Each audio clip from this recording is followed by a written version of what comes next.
Blog Talk Radio.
Well, folks, welcome to one more edition of Politics Done Right. I'm Egberto Willies, your host. This has been quite an interesting week. As you know, I had sort of a little mix-up with a reporter in Detroit who took exception to, well, I'll go into that a little bit later, but for starters, I kind of we sit down and wonder a whole lot of times why the country is in the state that it is in and why people are so uninformed and why things that should be of interest to people are pushed aside and things that shouldn't be are elevated where it should not. I'll tell you one of the things that was most upsetting to me, above and beyond the water issue in Detroit. I mean, news came on, I think, was it yesterday, I believe? When did LeBron go to put out that he was going back to, he said he was going to go back and play in Cleveland. Anyhow, I turned on the 5:30 news, you know, the national news, ABC, and the lead story was a basketball player, somebody that hops the ball and puts it into a hole. That was the lead story of the day, that LeBron James was going back to Cleveland. Then we sit back and wonder, why is America in the state that it's in? Because people don't have boundaries. They no longer know what is important, what isn't. Think about it, folks. There are missiles flying in Palestine. Israel is blowing up buildings, and Palestinians are blowing rockets into innocent Israelis. Israelis are firing into innocent Palestinians. It could devolve into a war that engulfs the entire region that potentially, while not have the effect that it would have normally had on our oil supply, but to our neighbors, and given that oil is a commodity that is fungible across the world, would implicitly affect us. There are people in Detroit who can't get water, even though they are right next to some of the largest bodies of fresh water. There is a country with a border that is being overrun by refugees from Central America who are running from the violence caused by America's insatiable need for drugs, which creates a supply and demand issue. I mean, there are very important issues afflicting the country right now, things that materially, and the lead story this week I only looked at it on ABC News, was LeBron James, a basketball player, a man that puts the ball in a hole for a living, was moving from Miami to Cleveland. And we wonder why the country is in the state that it is in. Back a few years ago, or probably a year or two ago, a young lady moved to amend. Ashley Sanders created a skit. They ran around the country with a buggy, a human being pulling a buggy. And when they pulled that buggy, they opened it up and gave a show as to why corporations are not people and why we're in the state that we're in. And they gave this little notion of bread and circus. And what did that really mean? It meant the powers that be are happy to keep us entertained at the same time that they keep us marginally fed. Why? It keeps us tame and away from them. We no longer ask what we deserve. We simply exist for their pleasure. I was astounded. Folks, the telephone number is 646-929-2495. Again, that number is 646-929-2495. But before I get started, I see that the president of Coffee Party is on, and I would like to say a quick hi before we get into our little piece. Devlin, are you available? I was trying to be a stealth listener today, Egberto, but happy to talk to you. That's not acceptable. I'm sorry. Stealth listener is not acceptable. How are you doing this morning? I'm doing great, thank you. Waiting for the heat to catch up with us here in Portland, but man, that was a great lead-in that you just did, and talking about how we've become this kind of culture of entertainment consumption, and rather than taking our jobs, our role as citizens more seriously, and being able to discern what's really important out there. Absolutely, absolutely. Well, Devlin, let me get into my blog post for the show, and then we'll get busy and just chime in when you need to chime in, okay? Will do.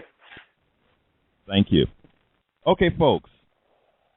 This week, while writing a blog post, I was sort of listening to MSNBC, an interview about the water shutoffs in Detroit, Michigan ensued. I listened a bit more attentively.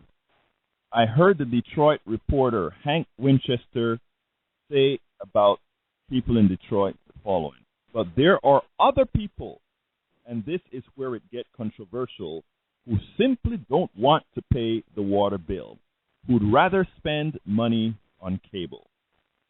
At that point, I dropped the blog I was writing, recorded the interview, processed it, and then blogged about it. The blog post titled Detroit Activist Slams Reporter on Air for Misreporting Reasons for Water Shutoff to Thousands went viral. Hank Winchester sent me an email asking me why I shortened the video. That was a silly question coming from a reporter. It was shortened without removing any context like any good journalist or blogger does. Anyway, I want to discuss the water department in Detroit shutting off water and the stereotypes that affect poor and disaffected communities. So, folks, give me a call. Remember, that number is 646-929-2495. And if you want to speak, please push 1 so that I can call on you and not do what I just did to Devlin. That is just put her on without her knowing that it's coming on. But anyhow, let's get busy. Let me get to that blog that we're going to talk about. Okay, I'm going to read this blog as I usually do. And yes, Devlin can always roll at any time. Here it goes. Maureen Taylor is the hero of the day. She did not allow an obvious shill of the establishment, a shill of the plutocracy, to lead the narrative. Reporter Hank Winchester's bias was immediately obvious to those who understand the narrative he was hoping to get across.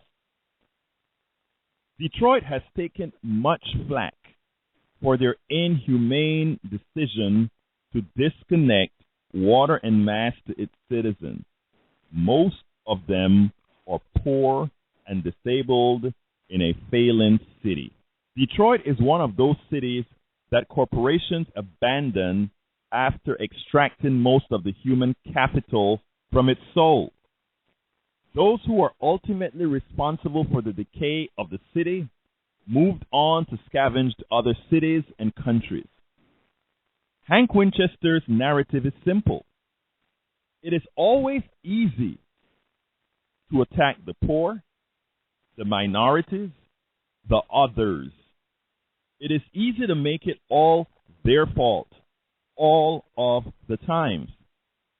Some of these people have a desperate need, reporter Hank Winchester said. So, that started out pretty good. Yeah, a lot of these people have need. They need help from state agencies. Yes, we know in a decimated city, there's no industry to employ them, so we know that. And Hank was on the right track. He was doing great. But then he said the following. But there are other people, and this is where it gets controversial, who simply don't want to pay the water bill, who'd rather spend money on cable. To many, that statement just went over their head. Yeah, there are all those people who don't want to pay their bill. They just don't want to pay their bill.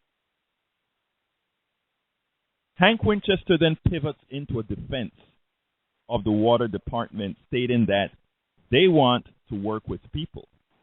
Did he do his journalistic duty to find out if ACT received that message? Is it even true? Maureen Taylor would have none of it. Though she did not say it, she understands that black, brown, and poor communities are often maligned by the supposedly fair and balanced media. A few stereotypes from these communities are generally projected on the whole.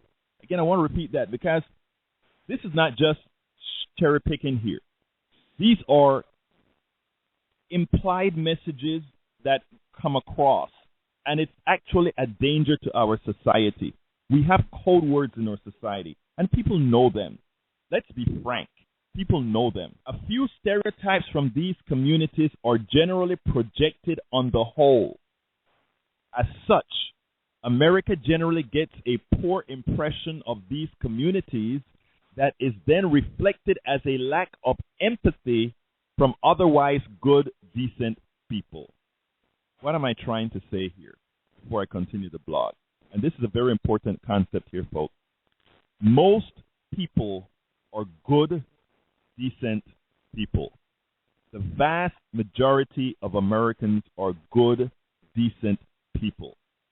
However, bad reporting, stereotypical reporting, people with a mission goal, as in the case of Detroit, some believe the attempt is to destroy these communities by making them unlivable, sort of what we have in different parts of the country where we destroy areas within a realm to ensure that folks find it so miserable to live there that they leave.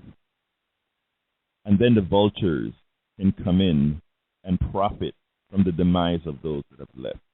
Continuing the blog. Before I answer that, let me say, shame on Hank. Shame on Hank. Shame on him, Maureen Taylor said, for putting that lie and that myth and that disinformation out on the air to suggest that people don't want to pay for a water bill is scandalous. What is at stake here is that there are tens of thousands of low-income families who cannot pay rising water bill costs. The cost of living is going up. The chances of living is going down. And we've got these reporters out here, like this guy, this is Maureen still talking, that's just standing on the side of the people that have money. Maureen Taylor then brought up all the corporations that have owed tens of thousands and hundreds of thousands whose water was not shut off. Somehow, the payment delinquency of the rich and affluent is different than the generally forced payment delinquency of the poor. Maureen Taylor's final statement in the interview was epic and bold. The next time you invite me here, Maureen Taylor said, let's have some truth and a fair exchange as opposed to Hank, who doesn't know what the hell he's talking about. Gobble up all the time, which he took up all the time. I'll talk to you later.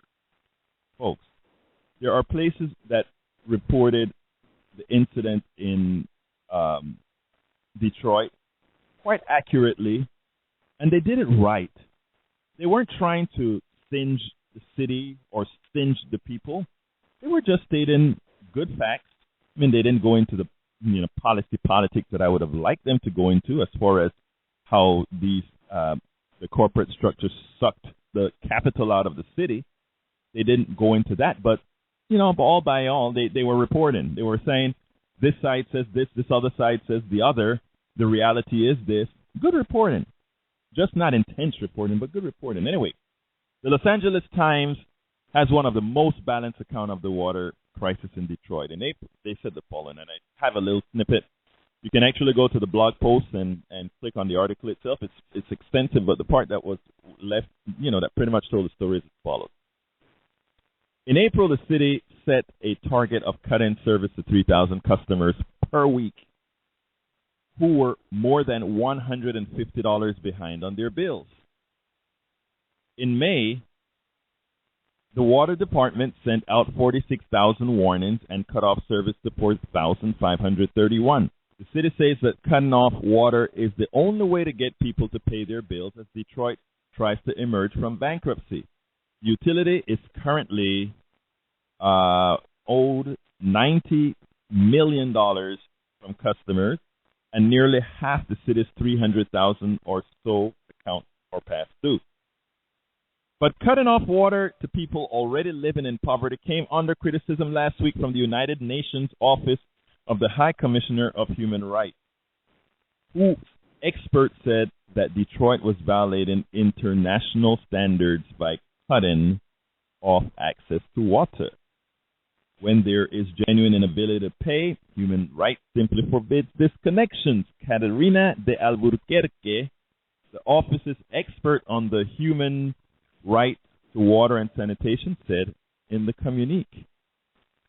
Are we the kind of people that resort to shutting water off when there are disabled people and seniors? Said Maureen Taylor, chair of the Michigan Welfare Organization. We live near the Great Lakes. We have the greatest source of fresh water on earth, and we still can't get water here. Folks, give me a call, 646-929-2495. I see John. Come on in, John. Talk to me. Good afternoon, Egberto. Yeah, I want to read a little bit from the Michigan Chronicle, rather. This guy named Bankold Thompson wrote an essay on this, and it's called Detroit's Orwellian Water Crisis. Is Water Department Engaging in Selective Shutoffs? It says, what matters is that Detroit has a human rights crisis. Access to water is a fundamental human right. It is estimated that 3,000 residents have had their water shut up, and that is a real problem. Now, other reports from two different NPR sources have that number at 12,000 or 18,000, so it's much more than 3,000 according to those sources.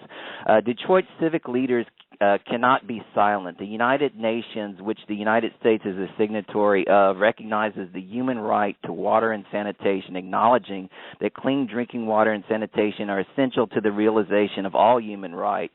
The Detroit Water Brigade has been delivering gallons of water to residents whose water has been cut off. In the 21st century, in the wealthiest nation on earth, no one should ever go without safe, clean water. These steps are just the beginning. We will ensure that the public health crisis is resolved and never repeated, Congressman John Conyers said. To the point raised by Conyers, it is a shame that we can even fathom that someone in Detroit is living without access to clean water and sanitation.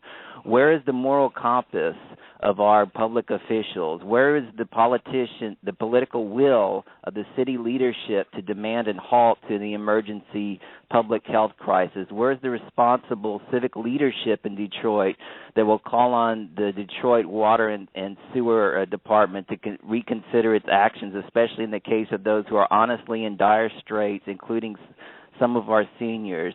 The Detroit Water and Sewer Department officials keep telling us that there's a plan to help those who are financially challenged to pay their bills, but they have not told us how many of those people are on the list of shut-off notices.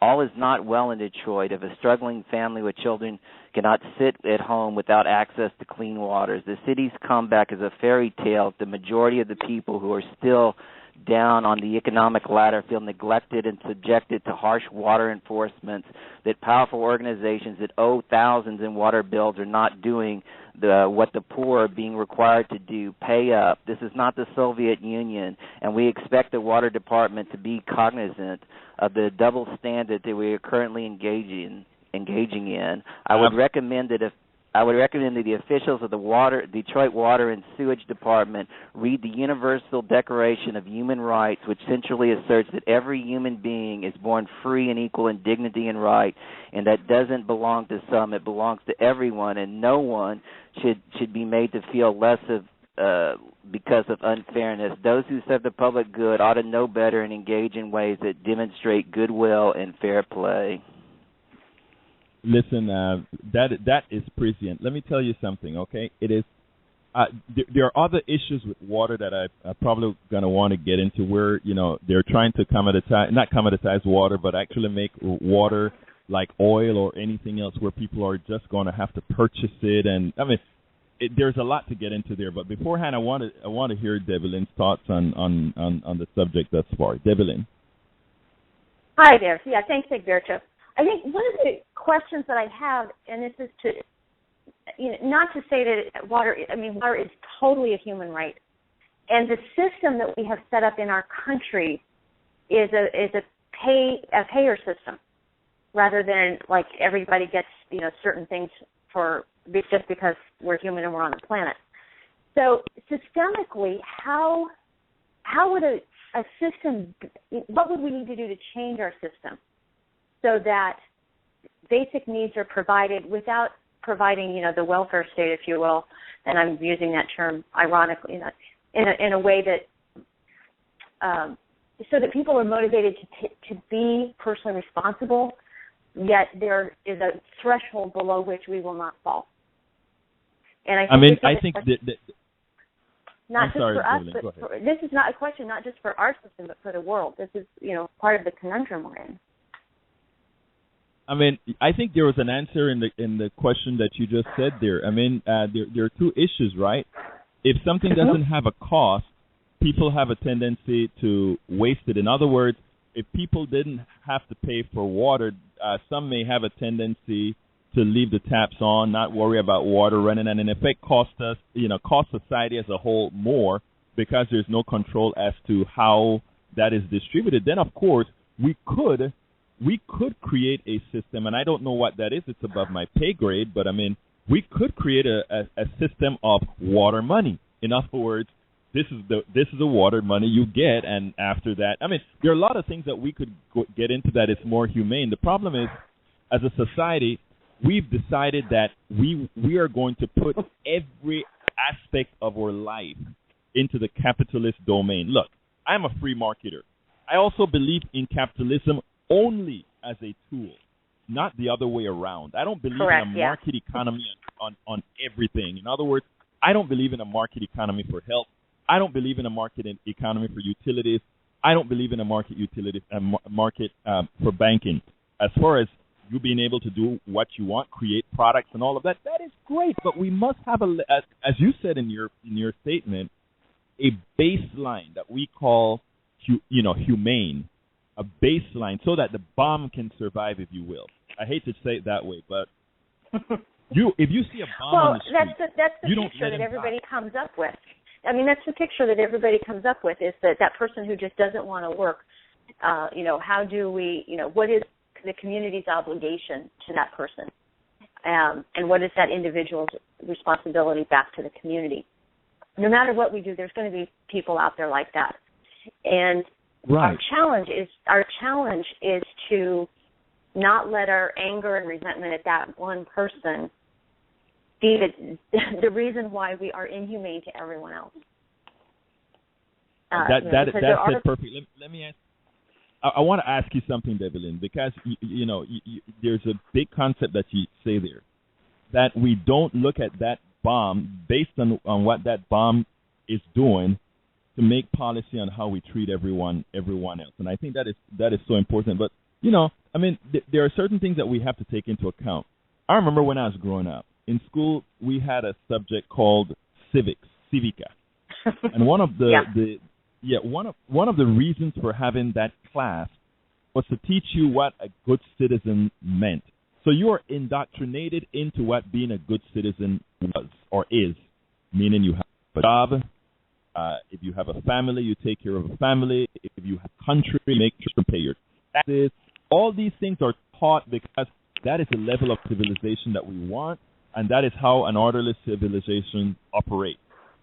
But the society that we have today in cutting costs and all these things, those are the first subjects that are lost. And what people don't realize is all of those things are partially responsible for having a group of people that now we want to consider, they're irresponsible people. Mhm. You see what I'm saying? I see it. I mean, well, and it just goes back to to our what you had mentioned earlier too about when capitalism becomes the goal rather than the tool, right. And money becomes the way we measure success in everything, and or the material wealth. What it could be land, or it could be something. It could be oil, it could be water. But rather than having like, what kind of life do we want to have? How what are our relationships with the people around us, and then setting up a system that supports that, and yet still rewards individual actions, and at the same time provides some responsibility to the community, so that there's a symbiotic relationship rather than an either-or relationship. Right. I mean, that is what we're looking for now. I bet John can tell you which is the happiest country on the planet, and how they feel that solution is. Come on, John. Let me see if you know what it is. No, it's probably either Denmark or Sweden. I mean, those are they constantly score. Actually, yes, you read that blog that I wrote about Denmark, and we spoke about it. That's why I threw it in your in your domain. Well, I mean, I'm constantly reading about the Scandinavian countries because I do feel that they have the most advanced. They're the most advanced nations on the planet, and it's a lot of the reason is what Debelin was talking about. I mean, there has to be a mix. A lot of people, vilify these countries and call them socialist countries, and actually the mix between the government who provide great health care and mostly free education. For people through their lifetimes, not just a K through 12 free education. I mean, those are some of the great assets of these countries. But getting back to what she was saying earlier about how we can deal with water, and I have a few ideas, but I mean, everything that I'd like to talk about, it has to be done through actually increasing the tax base, which will mean higher taxes for people. In other words, let's say you put a system in to where everybody, according to, let's say, the size of your house or the size of your apartment, will get a certain amount of free water. And then if you go over that amount, then maybe you can pay the difference. I mean, that's one idea. So, what's happening also in Detroit has to do, like you were talking about earlier, with how this is how it's gone down, mostly because of the auto companies and how they've been spread out all across the country to a lot of places in the South where people make less wages. In fact, there's a plant right here in San Antonio. There's a Toyota plant that just opened a few years ago. And the people make, $12, $14 an hour, to where people in Detroit were making, between $20 and $30 an hour, at its height, adjusted for inflation. So that's a big part of it. Another part is that since the infrastructure is so bad in Detroit, there's a lot of pipes that are busted, and so that's another reason why people are paying more. Right now in Detroit, the population, there's 15% unemployment. The per capita income is $15,000 a year. And so, I mean, you know, they're just really struggling just to get by. And I've heard that at NetSuite Nation there is going to be a protest, I believe, on the 18th. And so I'm really looking forward to. I'm going to be out there. Yes, I'm really looking forward to you know, reading about that and seeing that on the, you know, on the internet. I'm sure there'll be a you know, live streaming of that. And so, you know, there's a lot of hope. You know, like I said, the Detroit Water Brigade activists, they're really trying to help people and trying to get, you know, to help people. Even there's been such an outcry that there has been a program set up by the Detroit Water and Sewage Department. Now it's totally inadequate, but at least they're trying to take some first baby steps to try to help people.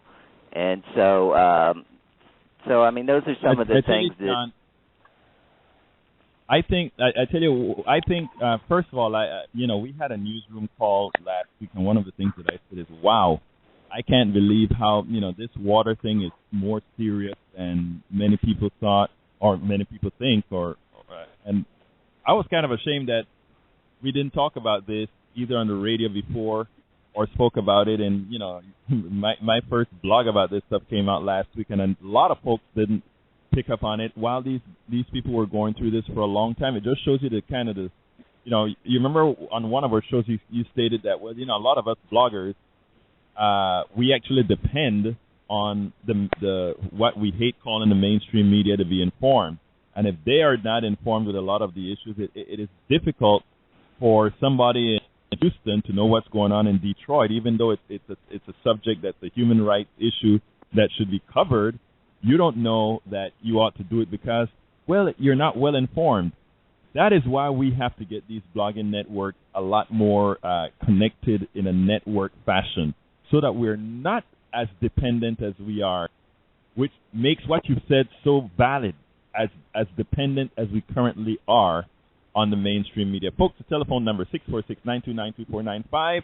Again, that number is 646-929-2495. Do you have any ideas, anything that you want to say? Now, I want to keep on this water issue and the hoopla that I got into with the reporter in Detroit, because he started to send out a whole lot of tweets, and they picked up the story in a couple of papers in Detroit, and he was taking the position that, you know, this activist in Houston maligned him for shortening the tape. And what I really thought occurred in this, and this is why I titled the show what I titled, Bad Reporting. I'd like your thoughts on this, because my concern with the water issue is when I live in a town called Kingwood. If a water main breaks here or something goes wrong, the repair people are here yesterday. That's how fast they get. Now, there's a town right next to this called Porter, Texas. If something breaks there, it takes forever to get fixed. If there's a problem there, you know, it takes a while before they get over here. If there's a robbery here, the cops are here in no time. Over there, they may sit down and wait. Why do I bring that up? A lot of the perceptions that people have of where you are, whether correctly or incorrectly, has a lot to do with, you know, with the kind of responses that you get. And I am wondering myself, if you listen to what Hank said, when the way he goes across, the way he said, yes, he comes out and he defends folks and say, yeah, some of these people are really poor, but there are those who will prefer to get pay their cable bill instead of their water bill. That is such a piercing, stereotypical statement that is painted on these types of communities. And I think it is dangerous, because what happens is exactly what has happened. people just think it's a whole bunch of losers who don't want to pay their bills. And I think around the country, this is not only happening, this has stopped happening this is something that minority communities have been used to. However, now it's affecting, given the decline in wages, the decline in the middle class in general, it's starting to affect, I've seen here in Texas, communities that generally would not have been disaffected. So now it's all in the same realm. How do we, as a society, get rid of these codes that make people react the way they do when they hear certain incidents? This guy is a reporter, and his first thought from reporting was to eat. I mean, and I don't know, John, if to you that is as fierce in a statement as it is to me because of who I am, etc. But do you see the reason I believe that statement is a rather dangerous statement in the form that he gave, given that he's a reporter? Yes, I do. I think it also kind of goes back to the Santelli rant, that he read that supposedly started the Tea Party, which we all know didn't start the Tea Party. But, I mean, right. This is kind of the moment that media kind of rallied around it. And he was saying, do we want to pay for other people's mortgages who can't pay their own mortgage? And, here we are right in the midst of the crisis. We're losing 800,000 jobs a month, in the greatest crisis since the Great Depression.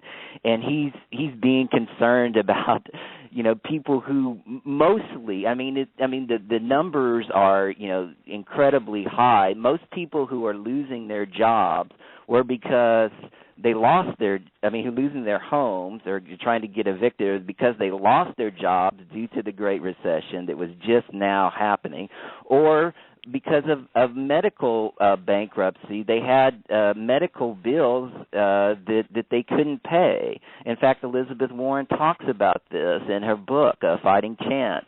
She said 90% of the bankruptcies are because of those two things. People lost their jobs, or they had medical bankruptcies that caused them to file. And so there is a small number, who did buy houses that were too large. But it's a small number. They're in the vast minority.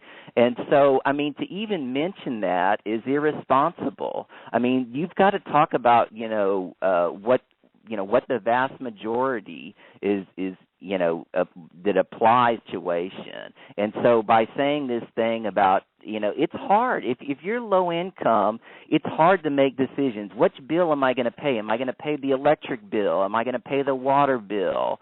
And what am I going to do? Am I going to, how am I going to put food on the table for my children? These are hard, questions to answer. And when the water bill is twice as high in Detroit as the average in the rest of America, that makes it even harder to put out that extra $38. And so, it's just a lack of compassion and a lack of knowledge. There are some cases, I don't mean to. There's an incredibly small number. It's just kind of like disability. This is one of my subjects. Disability insurance in 2016 is going to be cut by 20% unless there's congressional action. And on Fox News and on the right wing, they're vilifying all of the people on disability. And the fact is that maybe, I don't know, 2 to 3%, may be taking advantage of the system. But what about the other 97%? What about the other 98% that are really in need of this check? They only get $1,100 a month. But here's the other thing, John, and what folks don't realize, there are a whole lot of people who also qualify that aren't using it. Let me give an example. My wife, every time I get a chance to bring in that my wife has lupus, I do. And I do that because these are special situations in chronic cases. My wife, because of her condition, could have applied for disability long time ago.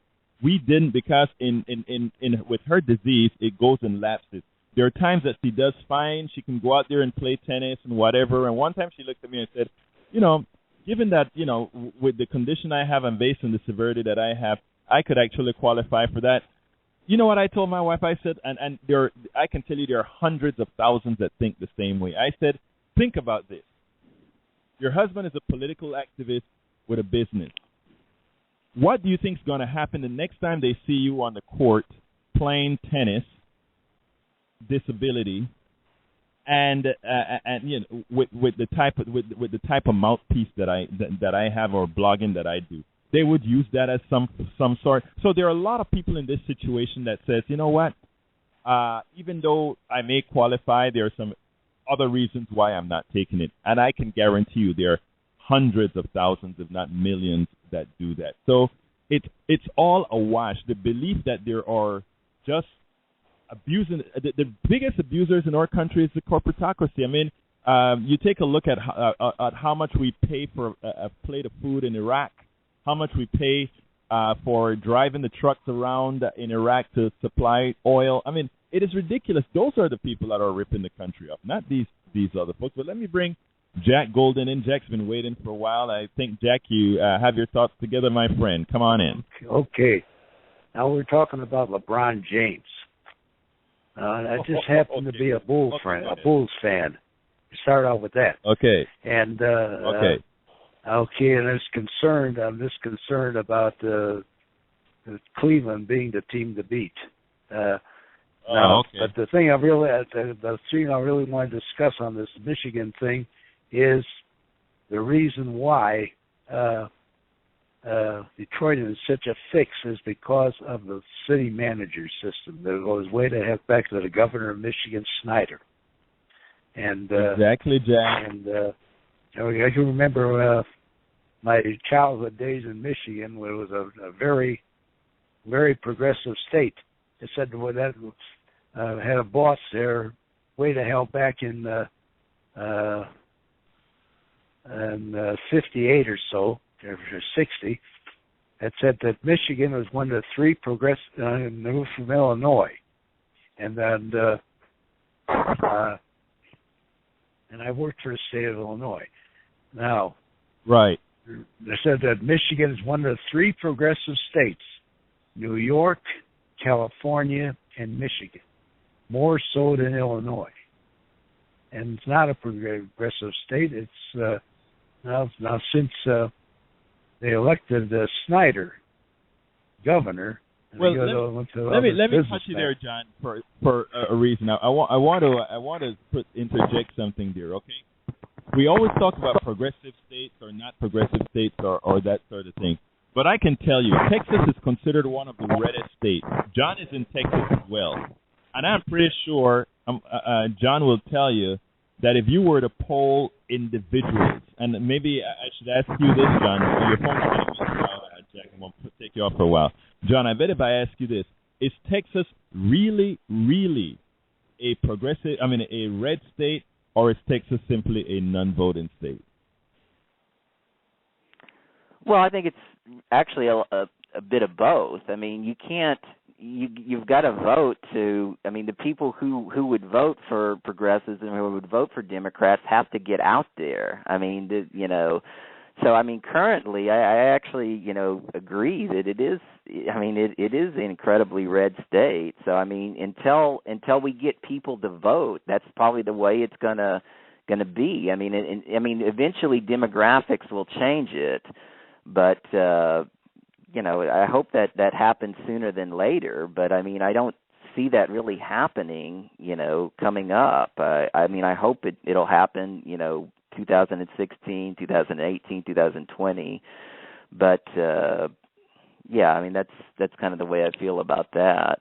But what Jack was talking about was with the just the whole idea of the emergency manager is just unconstitutional. If you can't vote for somebody, if you can't vote for a mayor or vote for somebody in the city council, and Rachel Maddow did a great job on this a few years ago, and you can't elect these people who are truly this is what democracy is about. I mean, democracy isn't about having Kevin Orr come in, who Schneider picked as his the city manager. He's making all the decision. The mayor, they have all these kind of like shadow mayor figures and shadow city council which don't actually have any power. They're not calling the shots. It's all the city manager. And so, I mean, that should be eliminated completely. And I mean, that's Jack is right. I mean that's one of the biggest problems. It is wrong. It's I don't think it's unconstitutional because the state's constitution, which is governs the elected, actually allows it. I think what the people need to do is vote against it, to tell you the truth. Because remember, all those people are still represented.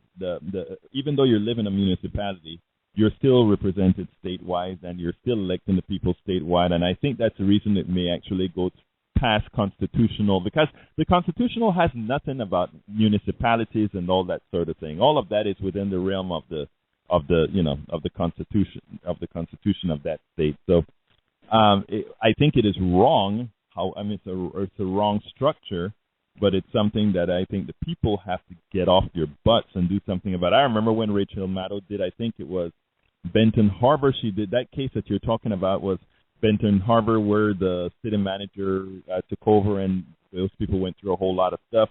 And I have a friend, I don't remember the name of the town he's in. They have a city manager as well.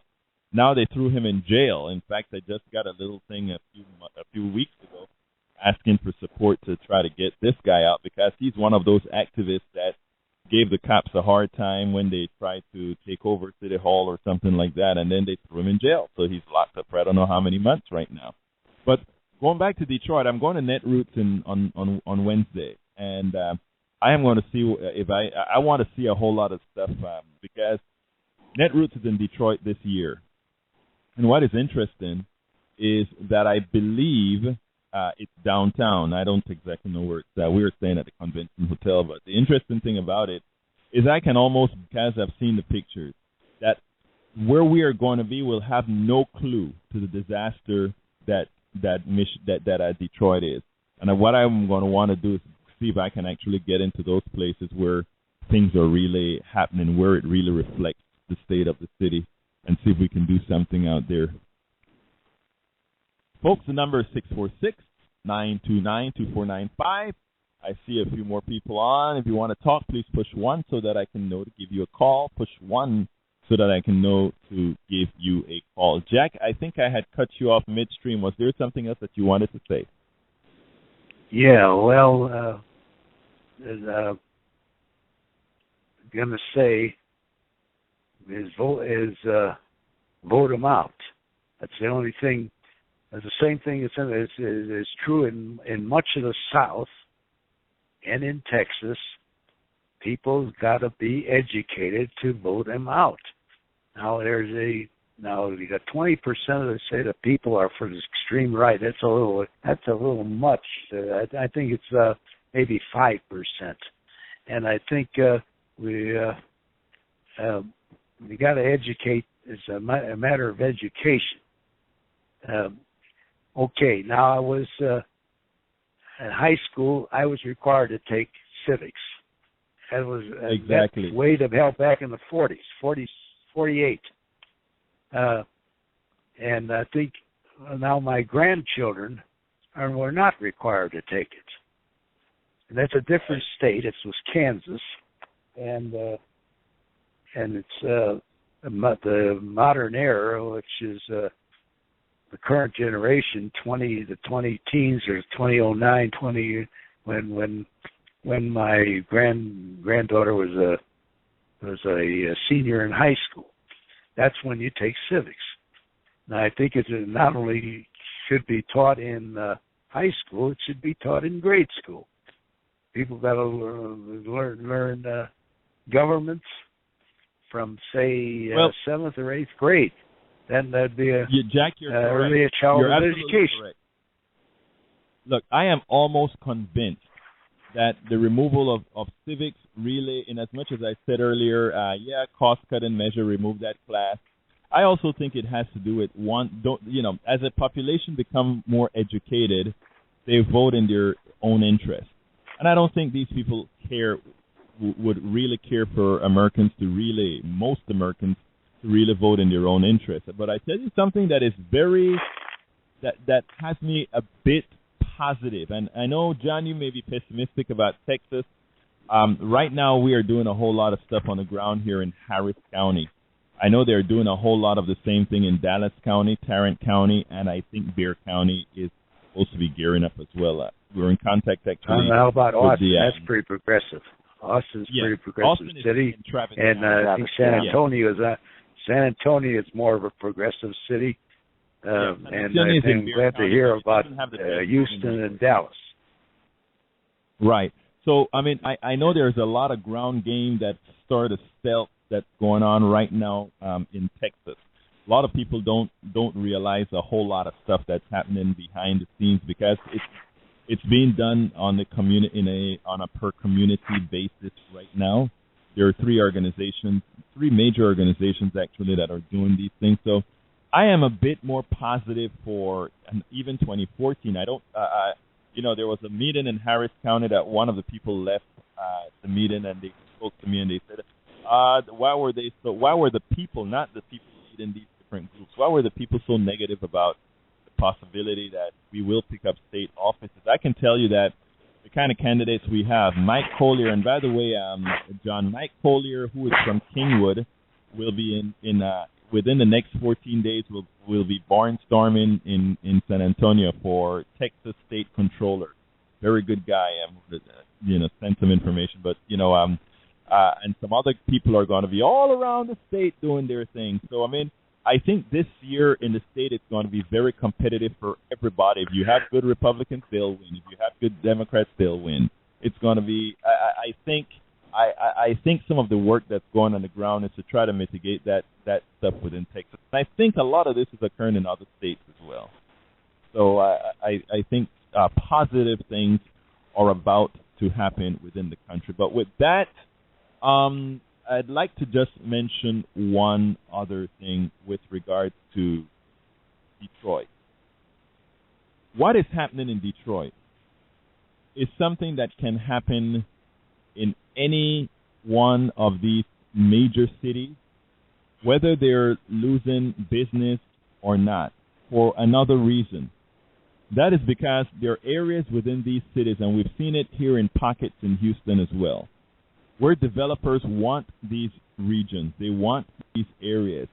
So they will create all kinds of, and this is not some sort of a conspiracy theory kind of a thing. They would find whatever means necessary to attempt to move folks out of these areas they deem not desirable. In this case, in some of these areas, it can be water that can be used. In some areas, it can be other issues. As in, I don't recall, in Houston, they had something with taxes. I don't recall what it was. So these are things that we have to watch out for. Detroit, what's happening in Detroit can happen in any city, and I think Americans better take heed. One of the things that Hank did with his reporting was to make it look like it was a deserved action in many cases. I'm not saying all cases. I want to be fair to the man. The man did say that there are people that are wanting, there are people that are needing. He did say that. But in caveating, I don't know if that's a word or not, but you know what I mean. In caveating a statement with, there are those who would want to pay their cable bill as opposed to their water, which, believe it or not, that statement is partially true for very few. But to paint that as a part of a report, give those outside of that vicinity, those who may want to provide assistance, a second thought. Am I helping a whole bunch of folks who just want handouts? Am I helping a whole bunch of folks who aren't worth it? And that's why I title my stuff today, or the series today, How Bad Reporting Hurts People. Because bad reporting can really hurt people in many ways. And that is what we have to get away from. So, Jack, give me a quick closing thought before I get to John. Okay, that's what I'm going to say about they call them the mainstream media. And that's true to a certain extent. You can't even believe what you read in the New York Times. Can't even trust them because if he fired a woman that was a good woman, the guy did. And yes. That's the mainstream media. That people believe what you read. You just don't believe what you read and you hear on television. Because I don't believe even what a lot of times what the Obama says as a Democrat. Because here you go. Bad trade agreements. That's another subject. Bad trade agreements should be brought Jack, to light. I got to leave you on that one and give John his closing statement. John? Yeah, I just want to talk a little bit about when I said it was unconstitutional, there is actually a lawsuit challenging the constitutionality of Michigan's emergency manager, which is moving forward. U.S. District Judge Georgia Karam-Steve's decision to have the case move forward prevents a major legal hurdle to fight Michigan's emergency manager, a law which is unconstitutional. The right of Michigan voters to choose your leader is so fundamental that we have to remain vigilant and steadfast. Virginia Romero, executive director of Sugar Law Center, said in a statement Friday. So this was last February. So there is a court case in a federal U.S. District Court that's saying, yes, this can move forward. So I wouldn't be so close, fast to dismiss its constitution or lack of constitutionality. Well, I sure hope it comes out in their favor. I just really honestly don't see it, but I hope it comes out in their favor. I'm not a law student or a connoisseur of the law, so that is just a feeling.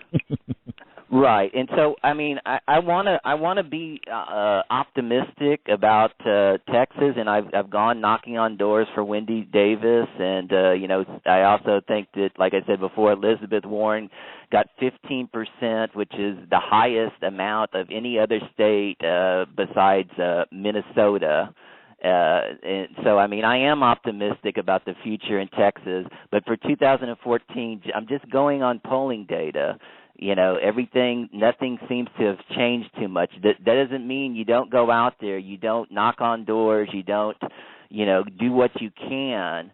But, like in 1994, nobody expected the Republican onslaught because it's very hard, like the Bratt Cantor case will say, to actually predict congressional elections. There just isn't a lot of polling available, and now with the Republicans doing all this crazy stuff, I feel momentum is turning towards the Democrats, and it's actually, being documented in polling material about John? Senate races and on the upshot. You're correct, and I got to go, but you're correct, John. Let me just say one other thing, though, to add to that, and remember that these polls assume a particular not demographic, but a particular formula. And if the formula is changing, the polls won't reflect the changed formula. And that's what I was speaking about when I talk about what's going on sort of in a stealth manner. I had one of these stealth guys tell me the polls, the formula hasn't changed. Keep telling me that, so we'll see. But folks, remember, Coffee Party has 3 current radio shows, and hopefully we'll have a few more pretty soon. We have Press 1 for Democracy with Dan Aronson on Mondays at 10 p.m. Eastern. We have Lunch with Loudon on Thursdays at 3 p.m. Eastern. And, of course, you're with me, yours truly, on Saturdays at 1 p.m. Eastern, 12 Central. Politics Done Right with Egberto Willies. I appreciate you spending this hour with me. I cherish you listening. I hope that you come back. Please also, in coming here, bring us a part of you and be a part of the discussion. I want to hear from more of you. I know that you have a lot to say. Remember, it's quite easy to just push that one and say, hey, I have something to ask. I have something to say. I want to tell you this, or I want to get this out. With that, folks, this is Politics Done Right. I'm Egberto Willies. Thank you very much. Please go to coffeepartyusa.com. Be a part of the movement. Have a wonderful